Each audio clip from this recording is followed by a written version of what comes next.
उपदेश अध्याय 1 आदि पुरुष। परिचय।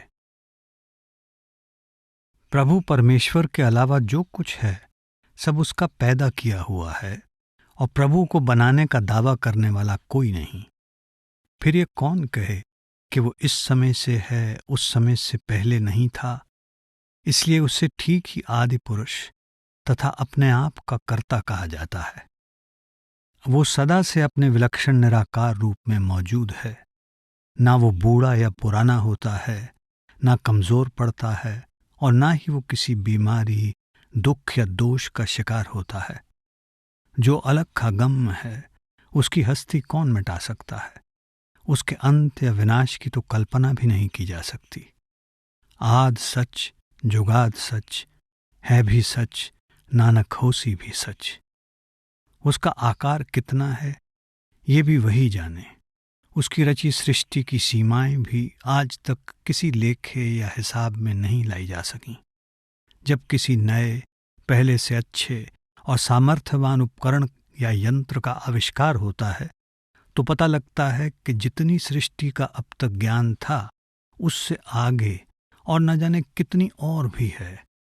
वो अपनी रचना के कण कण में समाया हुआ है। पूरन पूर रह्यो सरब में, और इसके बावजूद उसकी संपूर्णता में कमी नहीं आती। इस प्रकार वो विशालता की दृष्टि से भी बेअंत है। इसीलिए यही संभव है कि जब वो किसी मदारी की तरह अपने खेल को समेटता है तो उसका सृष्टि रूपी असीम विस्तार कहीं और नहीं जाता, उसके अपने ही अस्तित्व में समा जाता है। उसका विस्तार। जो कुछ हमारी आंखें अपने आसपास देखती हैं ये सब उसी का विस्तार है। जैसे कि धरती में से पैदा हुई वनस्पति। सृष्टि की इस पैदावार में पेड़ पौधे, बेल बूटे, घास आदि शामिल हैं। अपनी अपनी जगह सब के सब अनगिनत हैं। उस एक अकेले के लिए इतना कुछ बना लेना कैसे संभव हुआ ये शायद हर एक की समझ में ना आए। ऐसी शंका करने वालों के लिए भाई गुरदास वृक्ष का दृष्टांत प्रस्तुत करते हैं। बिरख होवे ब्यू बीजिए करदा पासारा, जड़ अंदर पेड़ बाहरा, बहु डाल बिस्थारा, पत फुल फल फलीदा रस रंग सवारा, वास निवास उलास कर होए वड परवारा, फल विच ब्यू संजीव होए फल फलो हजारा, आपे आप वरतदा गुरमुख निस्तारा। एक छोटा सा बीज जमीन में अंकुरित होता है। जड़ के रूप में वो नीचे मोटी पत्ती जड़ें बनकर फैलता जाता है और जमीन से ऊपर शाखाओं के रूप में बढ़ता जाता है। पतली शाखाओं पर पत्ते उगते हैं और फूल लगते हैं तथा फूलों के फल बन जाते हैं। इन सब में रस भरता है और रंग प्रकट होता है। फूलों और फलों में सुगंध का जन्म होता है जो चारों ओर महक बिखेरती है। फलों और फलियों में बीज पकते हैं और वे फिर उसी वृक्ष जैसे अनेक वृक्षों की उपज का कारण बन जाते हैं। यही चमत्कार परमेश्वर ने बहुत बड़े पैमाने पर करके दिखाया है। उसका हुक्म और भय। हालांकि पवन, पानी आदि पांचों तत्व एक दूसरे के शत्रु हैं तो भी वे पूरे आपसी मेल से अपने कार्य पूरे करते रहते हैं। प्रकृति का सामान्य नियम है कि मिट्टी पानी में घुल जाती है, पर हम देखते हैं कि धरती अज्ञात काल से बड़े बड़े समुद्रों के बीच टिकी हुई है तो भी उसके अस्तित्व को कभी कोई खतरा पैदा नहीं हुआ। अग्नि का लकड़ी से वैर है, पर प्रत्येक वृक्ष या पौधे के अंदर अग्नि विद्यमान होने के बावजूद भी वे निरंतर फलते फूलते रहते हैं। कोई वस्तु किसी आधार या सहारे के बिना किसी हालत में अपने ठिकाने पर कायम नहीं रहती, परंतु आकाश में चक्कर लगाने वाले लाखों ग्रह उपग्रह अपने निर्धारित स्थानों से नहीं भटकते, सही दिशा छोड़कर गलत दिशा की ओर नहीं जाते। ये सब इसलिए है कि कर्ता पुरुष प्रभु की यही रजा है। किसी की क्या मजाल के उसके हुक्म का उल्लंघन कर सके। पै विच तरत आगास है, निरातार पै पार तराया, पौण पानी बहसंतरो, पै विच रखा है मेल मिलाया, पानी अंदर तरत तर, बिन थम्हा आगास रहाया, काठे अंदर अगंतर, कर प्रफुल्लित सुफल चलाया। परवरदिगार। कर्ता पुरुष विभिन्न प्रकार के अनेक जीव जंतु पैदा करता है और पैदा करके उन्हें भुला नहीं देता, उनकी परवरिश भी करता है। वो एक एक प्राणी को रिज़्क यानी जीविका पहुंचाता है, और चाहे उनमें से कोई ज़मीन के अंदर छिपकर बैठा हो या पत्थरों के नीचे या समुद्र की गहराई में, वे जहाँ भी हों उनके हाथ फैलाए या मांगे बिना ही उनका भोजन उनके पास पहुंच जाता है। परवरदगार सलाहिए सिरठ उपाय रंग बिरंगी, राजिक रिजक सबाहिंदा सबना दात करे अणमंगी। अलख अगम। अनेक ब्रह्मा अनेकों बार वेदों का अध्ययन करते करते थक गए, पर उनको सत्पुरुष का भेद न मिला। अनेक अवतारों ने भांति भांति के योग और ध्यान के अभ्यास द्वारा उसे पाने का प्रयत्न किया, तो भी उसका भेद प्राप्त न कर सके।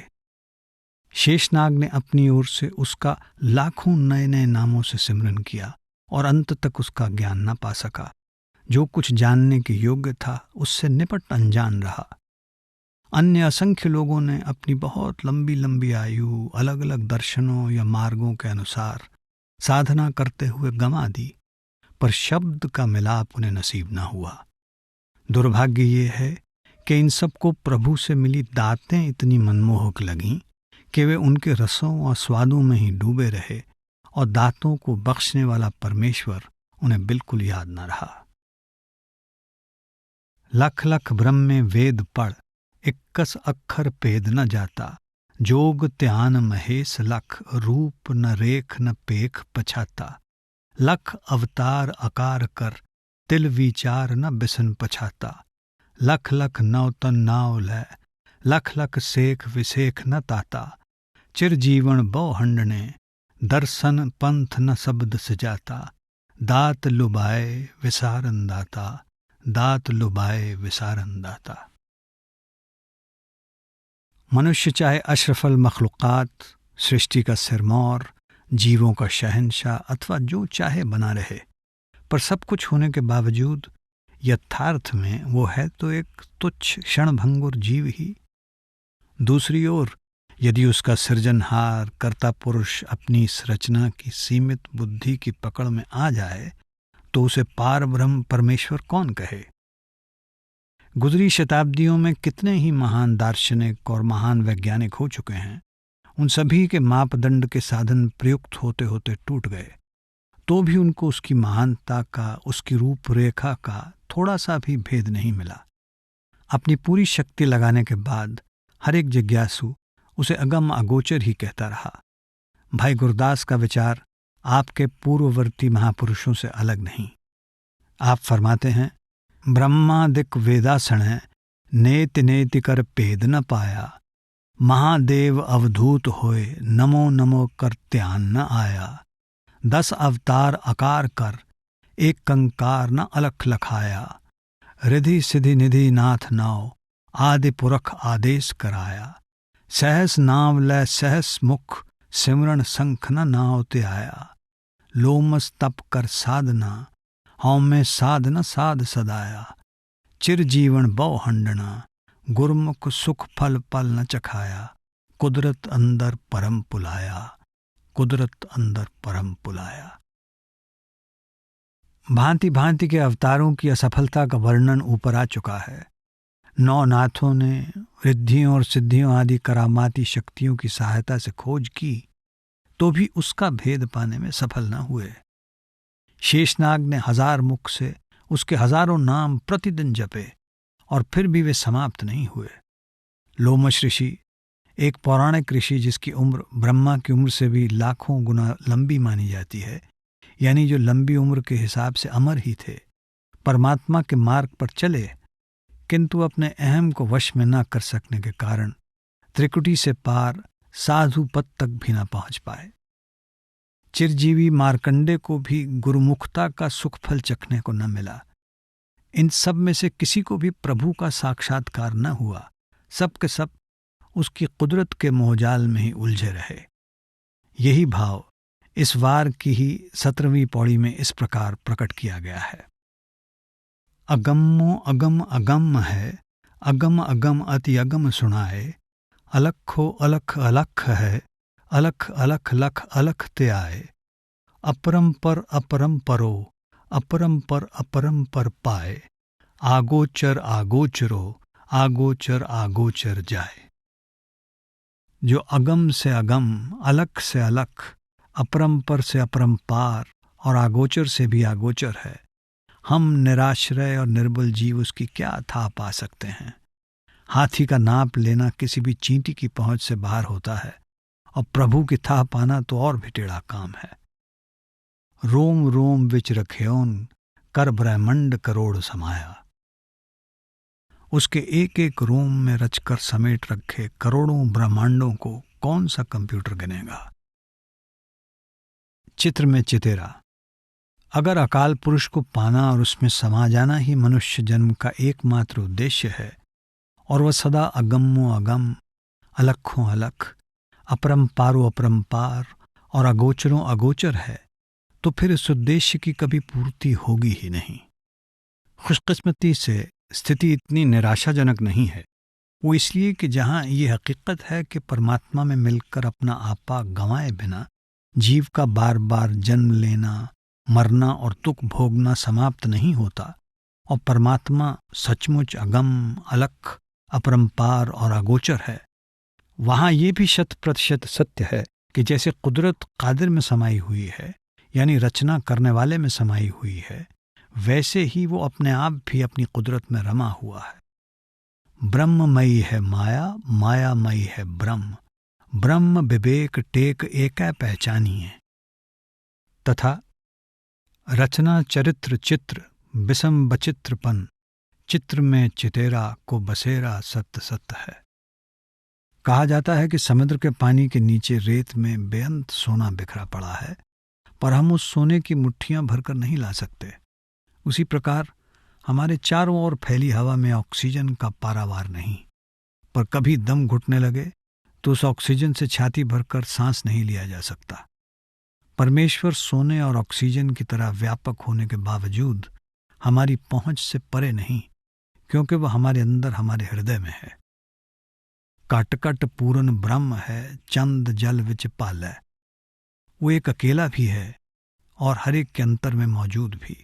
उसी तरह जैसे पानी से भरे 1000 घड़ों में झांका जाए तो चंद्रमा हर एक में नजर आएगा। उसकी खोज के लिए पर्वतों, जंगलों, तीर्थों, धामों में भटकने की जरूरत नहीं, वो अपनी काया के अंदर ही मिल जाता है। अंतर निरंतर अंतर पट काट गए, अंतर जामी अंतरागत उन्मानिए। निकट संबंधी। प्रभु का अपना कोई वर्ण नहीं, चिन्ह चक्र नहीं, इसलिए जाति, गोत्र या शक्ल सूरत की पृथकता के कारण वो किसी के प्रति भेदभाव नहीं रखता। उसके लिए सब समान हैं। माता पिता, बहन भाई आदि किसी के भी मुकाबले में वो हमारा सबसे अधिक प्रिय नज़दीकी है, क्योंकि वो चाहे हमारे साथ एक ही घर में रहते हों, पर एक वही है जो हमारे अंदर बसता है।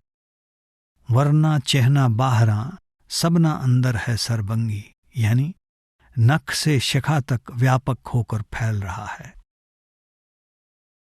इसलिए भाई साहब हिदायत करते हैं, चित्ते अंदर चेत चितेरे, यानी हृदय के अंदर ही उस चित्रकार यानी रचना करने वाले का अनुभव करो।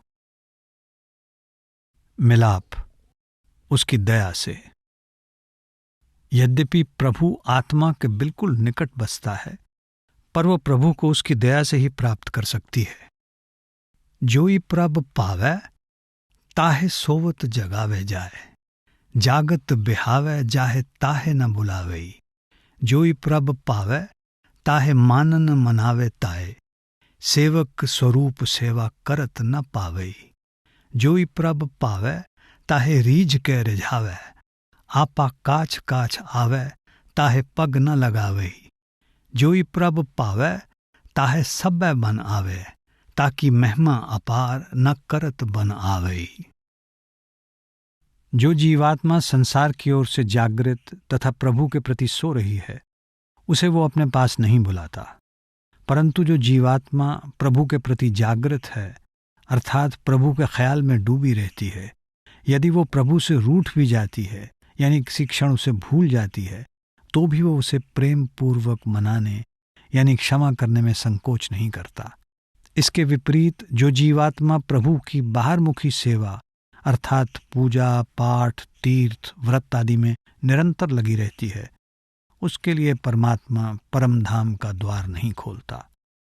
जो गुरमुख आत्मा अपनी भक्ति द्वारा परमात्मा को प्रसन्न कर लेती है, वो उस प्रियतम की प्रेम पूर्ण कृपा की पात्र बन जाती है।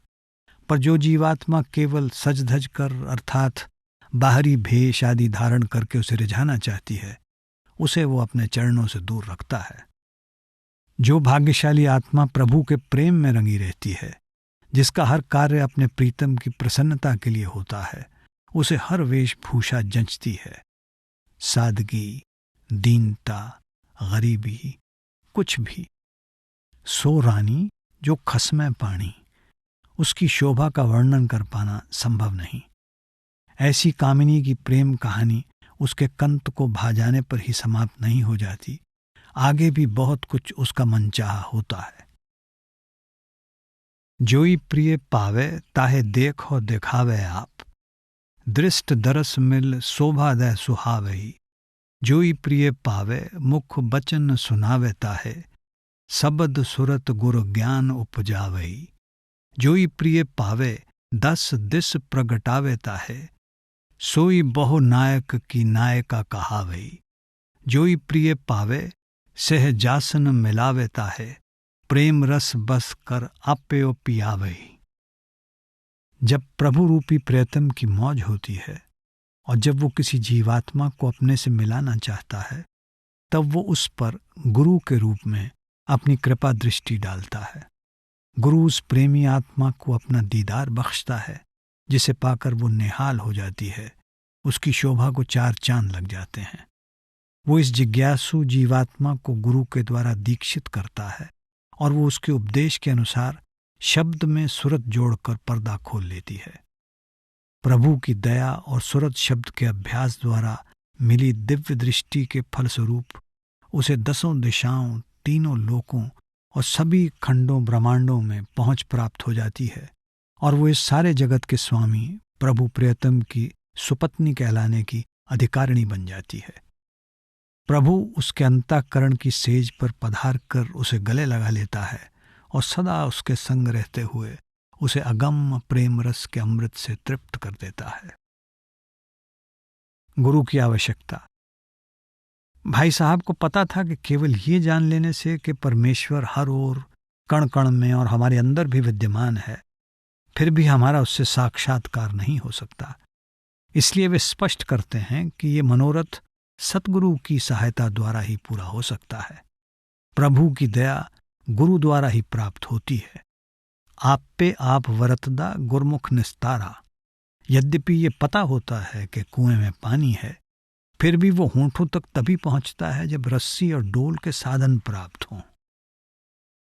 जन्म सफल। जो परवरदिगार हमारा जन्म से लेकर मृत्यु तक साथ देता है और हमारे शरीर छोड़ते समय भी जो हमारी बांह पकड़े रखेगा, उसमें रच या समा जाने पर ही हमारा संसार में आना सफल हो सकता है। जन्म जीवन अंतकाल के संगाति राजो, सफल अवसर जग तब ही तो आया को।